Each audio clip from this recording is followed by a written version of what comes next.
रवि और पूजा को कुछ भी समझ में नहीं आ रहा था। इस तरह से उनके साथ आर्थिक और शारीरिक परेशानियां पहले कभी नहीं हुई थी। इस बार तो सहनशक्ति जवाब देती जा रही थी और वह दोनों बहुत ही ज़्यादा परेशान हो चुके थे। साथ ही साथ उनकी बेटी रिया, उसने भी पढ़ना लिखना बिल्कुल छोड़ दिया था और बीमार भी रहने लगी थी। रिया जहाँ पहले क्लास में फर्स्ट आती थी, अब तो मुश्किल से पास होती थी। इस तरह के हालातों का सामना करते हुए उन्हें लगभग 1 साल हो गया था। रवि को समझ में नहीं आता था कि उसकी तनख्वाह तो आती है पर जाती कहाँ है, क्योंकि महीना खत्म होने से पहले ही उसके हाथ खाली हो जाते थे और फिर उसे अपनी पत्नी पूजा के आगे हाथ फैलाने पड़ते थे। लेकिन पूजा भी कितने पैसे दे सकती थी, जो कि उसने अपने घर खर्च से बचाकर जोड़ कर रखे हुए थे। किसी किसी महीने में तो हालात यह हो जाते थे कि रवि को एफडी तुड़वा कर घर का खर्च चलाना पड़ता था। बहुत ही ज़्यादा परेशान हो चुके थे रवि और पूजा, पर कर भी क्या सकते थे। उनके हाथ में कुछ भी नहीं था, क्योंकि हर महीने इन तीनों में से कोई ना कोई बीमार पड़ जाता। सुई दवाई में बहुत ज़्यादा खर्च हो जाता, घर का कोई सामान खराब हो जाता जिसे ठीक करवाने में या नया लेने में बहुत पैसे खर्च हो जाते, और इसी तरह से अनचाहे खर्च आते ही जाते थे। एक दिन रवि का कोई दोस्त रवि के घर आया हुआ था। साथ में उसके चाचा जी भी थे, जिन्हें लेने वह स्टेशन आया था।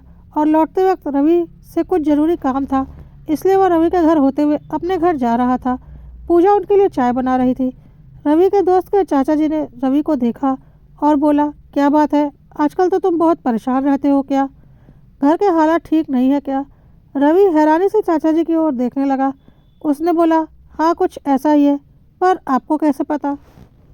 दोस्त के चाचा जी ने बोला, बस ऐसे ही तुम्हें देखकर मेरे मन में ऐसा ख्याल आया। इन सब बातों को तो मैं नहीं मानता और ना ही तुम्हें मानने के लिए बोल रहा हूँ, पर बचपन से ही कुछ लोगों को देखकर उनके बारे में कुछ ख्याल आते हैं मेरे मन में, बस इसीलिए तुमसे बोल दिया। उसके बाद रवि का दोस्त और उसके चाचा जी वहाँ से चले गए। रवि और पूजा को चाचा जी की बात सुनकर बहुत हैरानी हो रही थी, पर इन सारे अंधविश्वासों को रवि ने ना कभी माना था, ना ही मानना चाहता था। इस तरह से कुछ दिन और बीत गए। इस बार पूजा फिर बीमार पड़ गई और वह बिस्तर से उठने लायक ही नहीं बची थी। रवि को समझ में नहीं आ रहा था कि वह क्या करे। डॉक्टर भी नहीं समझ पा रहे थे कि आखिर पूजा को क्या हुआ है। पूजा बहुत ही ज़्यादा कमज़ोर हो गई थी और उठकर खड़ी भी नहीं हो पा रही थी। पैसे पानी की तरह बह रहे थे और रवि ऑफिस भी नहीं जा पा रहा था, इसलिए उसकी सैलरी भी कट हो रही थी। रवि को लग रहा था कि वह पागल ही हो जाएगा और पूजा भी बहुत ही ज़्यादा परेशान हो गई थी। पूजा की बीमारी डॉक्टर समझ ही नहीं पा रहे थे, क्योंकि उसकी सारी रिपोर्ट्स नॉर्मल थी, लेकिन वह इतनी ज़्यादा कमज़ोर हो गई थी कि लग रहा था सालों से बीमार है। रवि को घर के भी सारे काम अकेले देखने पड़ रहे थे, साथ ही रिया को भी देखना पड़ रहा था। पूजा तो किसी लायक ही नहीं बची थी। रवि का दिमाग बिल्कुल भी काम नहीं कर रहा था कि वह क्या करे, कि अचानक उसके दोस्त का फ़ोन आ गया, जो कि उस दिन अपने चाचा जी के साथ उसके घर आया था। और रवि ने सारी बातें अपने दोस्त को बताई। रवि के दोस्त ने बोला, देख रवि, इन सब बातों को तो मैं नहीं मानता और मुझे पता है कि तू भी नहीं मानता, ना ही मेरे चाचा जी ही मानते हैं, पर फिर भी तुझे एक बात बताता हूँ। मेरे चाचा जी को बचपन से ही एक अजीब सी शक्ति मिली हुई है और वह किसी को भी देखकर, यदि उसके ऊपर कोई जादू टोना किया गया है, तो उन्हें सब कुछ समझ में आ जाता है और उन्हें सब कुछ दिखने लगता है। साथ ही उसके उपाय भी उनके दिमाग में खुद ब खुद आ जाते हैं। पता नहीं यह क्या अंधविश्वास है या सत्य, पर ऐसा है। मेरे चाचा जी तो खुद ही बोलते हैं कि मैं इन सब चक्करों में नहीं पड़ना चाहता, पर पता नहीं क्यों कुछ लोगों को देखकर मुझे अपने आप ऐसे ख्याल आ जाते हैं, और साथ ही साथ मुझे उनके पारिवारिक पृष्ठभूमि का भी पता चल जाता है। तो मैं इसे क्या मानूं? और उस दिन तुम्हारे घर पे भी उन्हें ऐसा ही फील हुआ था, तुम्हें और भाभी को देखकर। उन्होंने रास्ते में ही मुझे बताया था कि तुम्हारे दोस्त और उसकी पत्नी को देखकर ऐसा लग रहा था कि उनके ऊपर कोई जादू टोना किया गया है। तो मैंने बोला, नहीं चाचा जी, ऐसा कुछ भी नहीं है। लेकिन रवि, यह बात तो सच है ना कि तू पिछले 1 साल से बहुत ही ज़्यादा परेशान है। ऐसा क्यों नहीं करता? डॉक्टर से तो इतना दिखा लिया, एक बार चाचा जी से भी मिल ले, क्या पता तेरी समस्या खत्म हो जाए। देख, मैं तुझे अंधविश्वास में पड़ने के लिए नहीं बोल रहा, पर एक बार मिलने में हर्ज ही क्या है, क्योंकि चाचा जी तो खुद इन सब बातों से दूर रहते हैं, और यह तो उन्हें दैवीय शक्ति मिली हुई है। वह कोई ओझा सोखा तो है नहीं, एक सामान्य से इंसान है और अभी मेरे घर में ही है। बोल तो मैं उन्हें कल लेकर तेरे घर आ जाता हूँ। रवि ने बोला, नहीं यार, इन सब चक्करों में मुझे नहीं पड़ना, यह सब बकवास बातें होती है। तो रवि के दोस्त ने बोला, हाँ यह बात तो है, मैं तो इसलिए बोल रहा था कि इतना तो डॉक्टर से दिखा लिया, पर कुछ भी समझ में नहीं आ रहा, ऊपर से तेरी जॉब में भी दिक्कत हो रही है, तो एक बार चाचा जी से मिलने में हर्ज ही क्या है।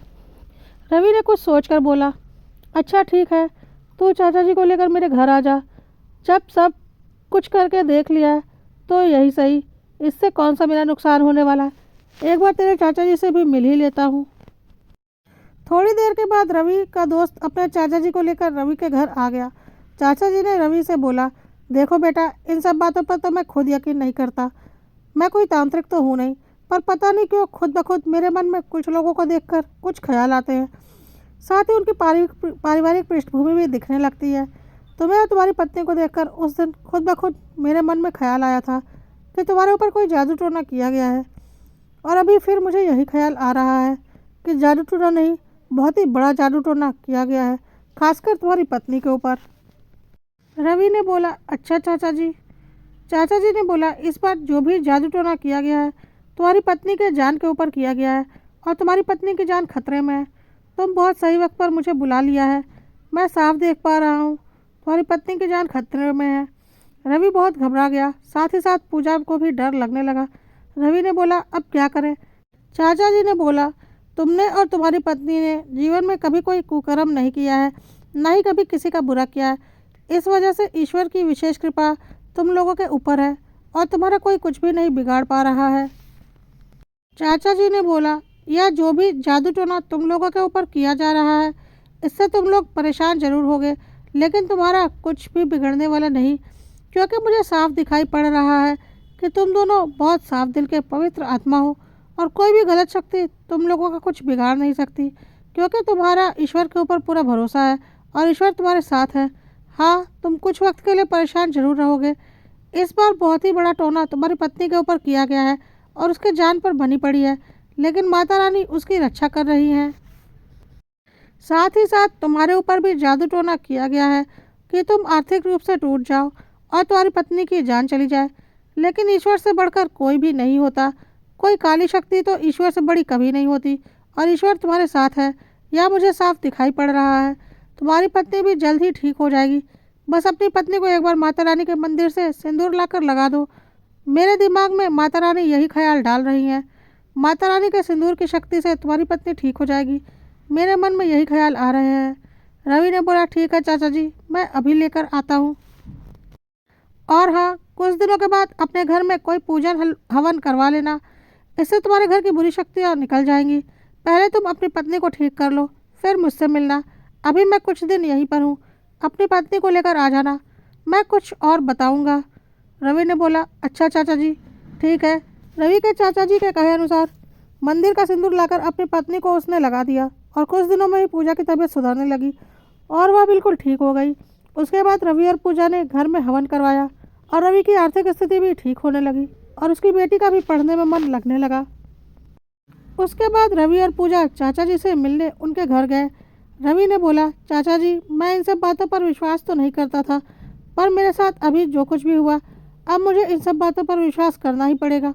चाचा जी ने बोला, हाँ, हम क्या कर सकते हैं, देवी शक्ति होती है तो काली शक्ति भी तो होती ही है, लेकिन यह भी एक सच्चाई है कि काली शक्ति कभी भी किसी देवी शक्ति पर भारी नहीं पड़ सकती।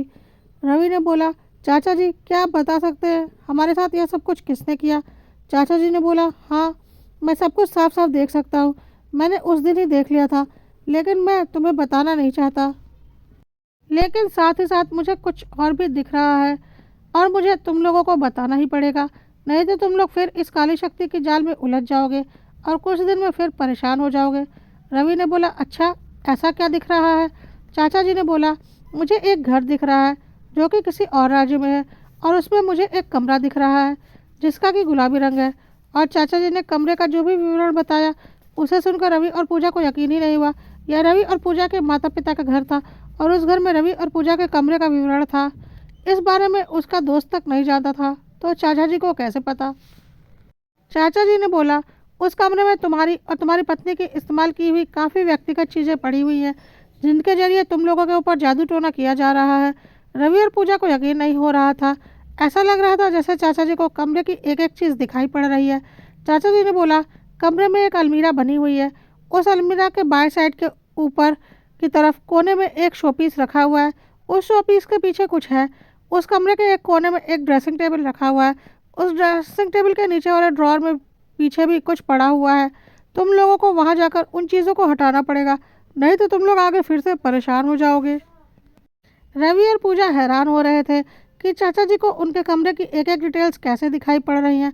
वह जो कुछ भी बोल रहे थे और जिस सामान को जहाँ पर बोल रहे थे वह बिल्कुल सही था। अब तो रवि और पूजा को यकीन हो चुका था कि चाचा जी के पास सच में कोई दैवीय शक्ति है। रवि और पूजा ने बोला, हम जल्द ही अपने घर जाने का प्रोग्राम बनाते हैं और उन चीज़ों को वहाँ से हटाते हैं। लेकिन चाचा जी इतना तो बता दीजिए, यह सब किसने किया है? चाचा जी ने बोला, वह नहीं जानो, वही तुम्हारे लिए अच्छा है। जिसने भी किया है ईश्वर उसे उसके किए की सज़ा जरूर देंगे और तुम्हारा तो कुछ भी नहीं बिगड़ेगा, क्योंकि तुम दोनों बहुत ही साफ दिल के हो। पूजा ने बोला, प्लीज़ चाचा जी बता दीजिए, किसने हमारे साथ इतना बुरा किया? हमने तो आज तक किसी का कुछ नहीं बिगाड़ा। तो चाचा जी ने बोला, हाँ यह बात तो तुम सही कह रही हो, और इसी पुण्य के कारण तुम लोगों को आज यह फल मिला है कि जिसने भी तुम्हारे साथ यह बुरा किया वह तुम्हारा कुछ भी नहीं बिगाड़ पाया, ना ही कभी बिगाड़ पाएगा। तुम इतना पूछ ही रही हो तो मैं बता देता हूँ। शालिनी कौन है, जानती हो ना? रवि और पूजा हैरान हो गए। शालिनी रवि की इकलौती बहन यानी कि पूजा की ननद थी। चाचा जी ने बोला, यह सब कुछ शालिनी ने ही किया है। रवि ने बोला, शालिनी? वह तो हमारे साथ ऐसा कैसे कर सकती है? मैं और पूजा तो उसके सगे भाई भाभी हैं। चाचा जी ने बोला, हाँ वह भले ही तुम्हारी सगी बहन है, पर उसका दिल तुम्हारी तरह साफ नहीं है। वह तुम दोनों पति पत्नी अपनी नौकरी की वजह से यहाँ पर रहते हो और वहाँ पर तुम्हारे माता पिता की अच्छी खासी संपत्ति है। तुम लोग साल में एक बार ही वहाँ जाते हो और तुम्हारे माता पिता भी बीच बीच में यहाँ आते रहते हैं। पर तुम्हारी बहन शालिनी का ब्याह वहीं पर हुआ है और उसकी नज़र अपने मायके की संपत्ति पर है। उसे लगता है कि भाई भाभी तो दूसरे शहर में रहते हैं, तो यह सारी संपत्ति मैं क्यों ना ले लूँ, क्योंकि इसी शहर में मैं रहती हूँ। वह बहुत ही लालची किस्म की महिला है और इसी संपत्ति के लालच में वह यह सब कुछ कर रही है। तुम्हारी बहन तुम्हारी तरह साफ दिल की नहीं है। तुम्हारी पत्नी का और तुम्हारी बहन का एक बार संपत्ति को लेकर विवाद भी हो चुका है और तुम्हारी बहन को बहुत अच्छे से पता है कि पूजा अपने हक की संपत्ति कभी भी नहीं देने वाली। पूजा को याद आने लगा कि सच में एक बार मजाक मजाक में उसकी ननद ने उससे कहा था कि आप लोग तो शहर में रहते हो, यहाँ का सब कुछ तो मैं अकेले ही रख लूँगी। तो पूजा ने भी तुरंत ही सुना दिया था कि शहर में रहते तो क्या हम अपना हक छोड़ देंगे? मम्मी पापा की सेवा भी तो हम ही करते हैं और हमारा फ़र्ज भी है, हम करेंगे। वह तो हमारी मजबूरी है कि हमारी नौकरी वहाँ पर है, नहीं तो कौन अपना घर छोड़कर शहर में रहना चाहता है? वैसे भी आपकी शादी में तो मम्मी पापा ने आपको बहुत कुछ दिया है, साथ ही साथ एक ज़मीन भी आपके नाम पर कर चुके हैं। अपनी पुश्तैनी जेवर में से भी मम्मी ने काफ़ी कुछ आपको दिया है। मम्मी ने यह सब कुछ खुद मुझे बताया है और साथ ही में यह भी बोला है कि पूजा को तो उसका हक दे दिया है क्योंकि वह इस घर की बेटी है। अब जो कुछ भी बचा है वह घर के बेटे बहू का है। तो आप इस भ्रम में मत रहिए कि हम अपना हक छोड़ देंगे, क्योंकि पैसे की ज़रूरत जितनी आपको है उतनी ही हमको भी है और हम अपना हक लेकर रहेंगे, क्योंकि आप अपना हक ले चुकी हैं और ससुराल में तो आपको अपना हक मिला ही है। तो मायके में जो कुछ भी बचा है अब वह आपके भाई भाभी का है। और हंसी मजाक में ही उनके बीच यह छोटा सा विवाद हुआ था। चाचा जी ने बोला, उस हंसी मजाक में हुए विवाद में तुम्हारी ननद शालिनी को समझ में आ गया था कि तुम्हारे रहते वह अपने मायके से कुछ भी नहीं ले पाएगी, इसलिए वह तुम्हें रास्ते से हटाना चाहती है, क्योंकि उसे बहुत अच्छे से पता है कि यदि तुम उसके रास्ते से हट गई तो तुम्हारा पति इन विवादों में पड़ने वाला नहीं, क्योंकि वह खुद ही परेशान रहेगा और अपनी बेटी पर ध्यान देगा और उसे बहुत आसानी से अपने माता पिता की सारी संपत्ति पर कब्जा करने का मौका मिल जाएगा। और इसी इच्छा को पूरी करने के लिए उसने यह घटिया कदम उठाया है। वह बहुत ही लालची किस्म की महिला है, वह मुझे साफ दिखाई पड़ रहा है। ससुराल में भी उसने काफ़ी बेईमानियां कर रखी हैं। तुम्हारे सास ससुर इस बात से पूरी तरह से अनजान है, उन्हें कुछ भी नहीं पता। उन्हें नहीं पता है कि उनकी बेटी कितनी चालें चल रही है। वह तो उसे अपनी प्यारी बेटी मानते हैं। उसके दिल का मैल उन्हें दिखाई नहीं पड़ रहा, ना ही तुम लोगों को आज तक पता था, पर मुझे साफ दिखाई पड़ रहा है। वह बहुत ही घटिया औरत है।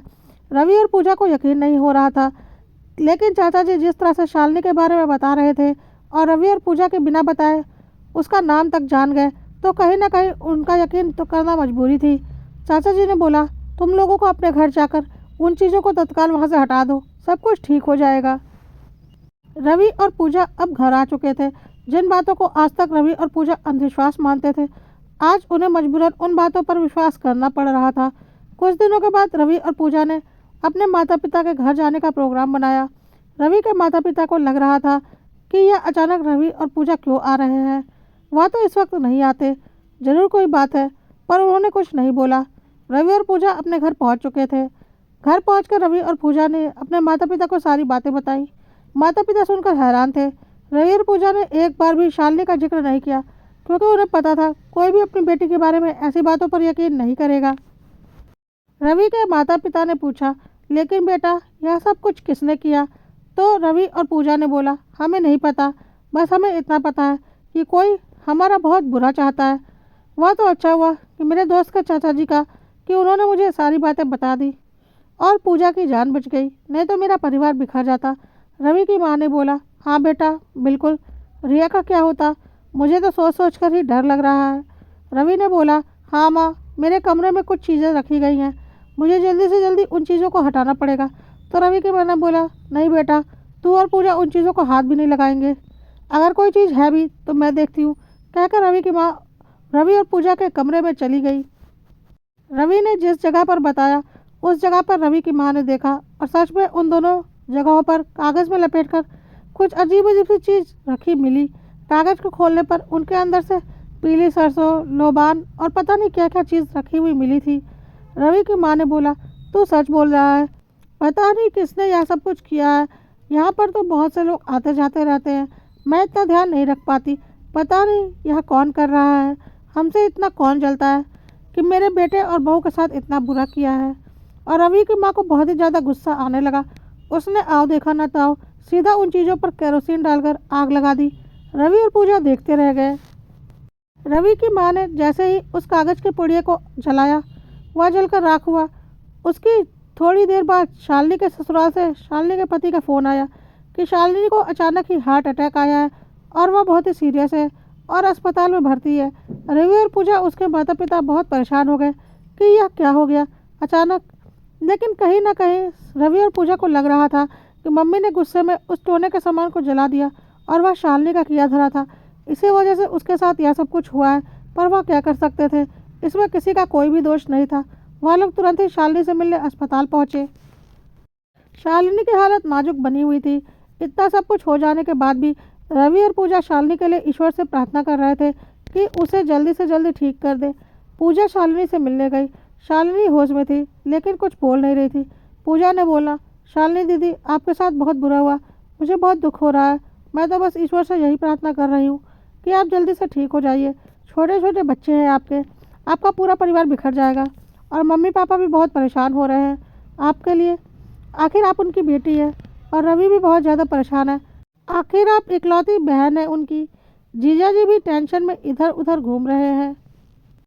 शालिनी दीदी, हमारे रूम में मम्मी को कुछ मिला था और मम्मी ने गुस्से में उसे जला दिया और जैसे ही मम्मी ने उसे जलाया उसके कुछ देर बाद ही आपको हार्ट अटैक आ गया। आप समझ रही हैं ना मैं क्या कहना चाहती हूँ? आपको लग रहा होगा कि मैं यह सब क्या बोल रही हूँ और क्यों बोल रही हूँ। सच्चाई यह है कि हमारे पास ईश्वर का एक दूत आया था रवि के दोस्त के चाचा के रूप में और उसने हमें सब कुछ बताया। देख लीजिए शालिनी दीदी, आज मैं ठीक ठाक आपके सामने बैठी हूँ और आप अस्पताल के बिस्तर पर हैं, लेकिन मैं सच बोल रही हूँ। मैं बिल्कुल नहीं चाहती कि आपको कुछ भी हो, लेकिन मैं आपके ठीक होने के लिए दुआ भी मांग रही हूँ और आपको ठीक होने के लिए अपनी गलती की क्षमा तो ईश्वर से ही मांगनी पड़ेगी। मैं और रवि सारी सच्चाई जानते हैं और दिल ही दिल में आप भी सारी सच्चाई जानती हैं, लेकिन मैं आपको भरोसा दिलाती हूँ मेरे और रवि के ज़ुबान पर कभी भी यह बातें दोबारा नहीं आएंगी और हम बिल्कुल भी नहीं चाहते कि आपका परिवार बर्बाद हो। डॉक्टर तो अपना काम कर ही रहे हैं, पर मेरा दिल कह रहा है कि यह डॉक्टर नहीं भगवान के हाथ में है। आप मेरी बात समझ रही हैं ना? शालिनी ने आंखों ही आंखों में पूजा से माफ़ी मांगी। पूजा को समझ में आ रहा था कि शालिनी दीदी को उनके किए का पछतावा है। शालिनी मन ही मन में ईश्वर से अपनी गलतियों की माफ़ी मांग रही थी। कुछ ही दिनों में शालिनी की तबीयत सुधरने लगी और वह बिल्कुल ठीक हो गई। ठीक होने के बाद शालिनी अपने मायके आई रवि और पूजा से मिलने और शालिनी अपने माँ बाप से छुपाकर रवि और पूजा से अपनी गलतियों की माफ़ी मांगी। रवि और पूजा ने शालिनी को माफ़ कर दिया। शालिनी ने बोला, भाभी सच में आपका दिल बहुत बड़ा है और आप और भाई सच में बहुत ही पवित्र दिल के हो, इसीलिए आपका कुछ भी नहीं बिगड़ा, उल्टा मेरी ही जान पर आफत आ गई। इतना कुछ करने के बाद भी आपने मेरे लिए कुछ बुरा नहीं सोचा, इसलिए ईश्वर ने हर कदम पर आपका साथ दिया है और आपका दूत भी आपके लिए भेज दिया ईश्वर ने। ईश्वर करे आप लोग ज़िंदगी में हमेशा सुखी रहें और मैं भी अपना सारा लालच छोड़कर आप लोगों जैसा बनना चाहती हूँ। तब तक रवि के माता पिता भी रूम में आ गए। वह खुश थे कि चलो आज हमारा सारा परिवार एक साथ है। पूजा भी ठीक हो गई है। रवि और पूजा की परेशानियां भी खत्म हो गई हैं। शालिनी भी अब ठीक हो गई है। हालांकि उन्हें कुछ भी पता नहीं था और ना ही रवि और पूजा और शालिनी अब उन्हें कुछ बताने वाले थे। रवि और पूजा ने बोला, हाँ माँ, अब सब कुछ ठीक हो चुका है, अब हम भी अपने शहर जा रहे हैं। काफ़ी समय से हम यहाँ पर हैं, मुझे भी अपनी नौकरी वापस ज्वाइन करनी है और रिया का स्कूल भी छूट रहा है। रवि के माता पिता ने बोला, हाँ बेटा तू जा और अपना ख्याल रखना। शालिनी ने भी बोला, भाई भाभी आप भी अपना ख्याल रखना, बहुत प्यार करती हूँ आप लोगों से, ईश्वर सदा आप लोगों की रक्षा करे। और इस बार यह सारी बातें शालिनी ने अपने सच्चे दिल से कही थी।